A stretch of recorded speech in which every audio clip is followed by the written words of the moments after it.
കുന്നംകുളം നഗരസഭയിൽ തെരുവ് നായ്ക്കൾക്കായി shelter home നിർമ്മിക്കുവാൻ സ്ഥലം കണ്ടെത്തും.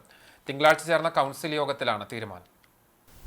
തെരുവുനായ ശല്യം രൂക്ഷമായ സാഹചര്യത്തിൽ സ്വകാര്യ വ്യക്തി തദ്ദേശ വകുപ്പ് മന്ത്രിക്ക് നൽകിയ പരാതിയുടെ അടിസ്ഥാനത്തിൽ ഷെൽട്ടർ ഹോമുകൾ നിർമ്മിക്കുന്നതിന് തദ്ദേശ സ്ഥാപനങ്ങൾക്ക് സർക്കാർ നിർദ്ദേശം നൽകിയിരുന്നു.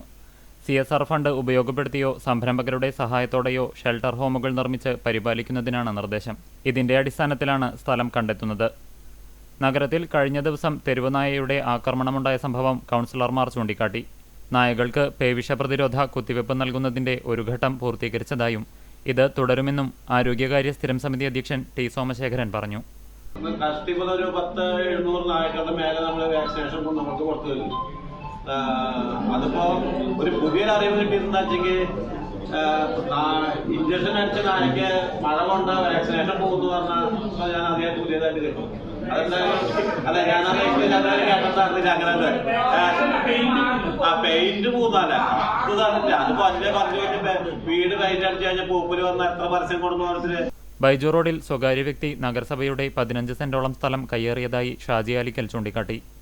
ഇവിടെ തോട് നികത്തി സ്ലാബ് ഇടുകയും ഗേറ്റ് സ്ഥാപിക്കുകയും ചെയ്തിട്ടുണ്ട്. ഇതുമൂലം കാന വൃത്തിയാക്കാൻ സാധിക്കാതെ വരികയും തോടിൽ മലിനജലം കെട്ടിനിന്ന് ദുർഗന്ധം വമിക്കുന്ന സ്ഥിതിയാണെന്നും ഷാജി അലിക്കൽ ആരോപിച്ചു.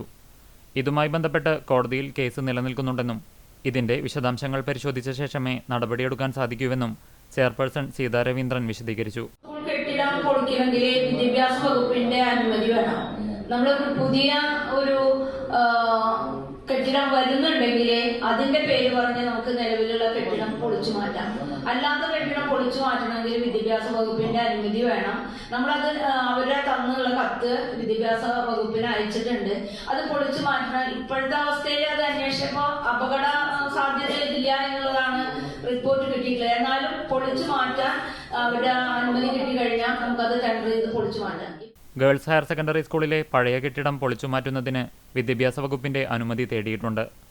ജവഹർ സ്റ്റേഡിയത്തിൽ നടക്കാനിരിക്കുന്ന സംസ്ഥാനതല ടൂർണമെന്റിന് മുൻപായി അറ്റകുറ്റപ്പണികൾ നടത്തും. നഗരത്തിലെ തകർന്ന റോഡുകളുടെ അറ്റകുറ്റപ്പണി നടത്താൻ മഴയ്ക്ക് ശമനമായതിനുശേഷം ടെൻഡർ നടപടികളിലേക്ക് കടക്കുമെന്നും ചെയർപേഴ്സൺ പറഞ്ഞു. അന്തരിച്ച മുൻ മുഖ്യമന്ത്രി VS അച്യുതാനന്ദന്റെ നിര്യാണത്തിൽ അനുശോചിച്ചുകൊണ്ടാണ് കൗൺസിൽ യോഗം ആരംഭിച്ചത്. യോഗത്തിന് നഗരസഭാ ചെയർപേഴ്സൺ സീതാ രവീന്ദ്രൻ അധ്യക്ഷയായി. PM Suresh, Biju C Baby, Mini Moncy, Misha Sebastian, KK Murali, Geetha Sasi, Beena Ravi തുടങ്ങിയവർ സംസാരിച്ചു.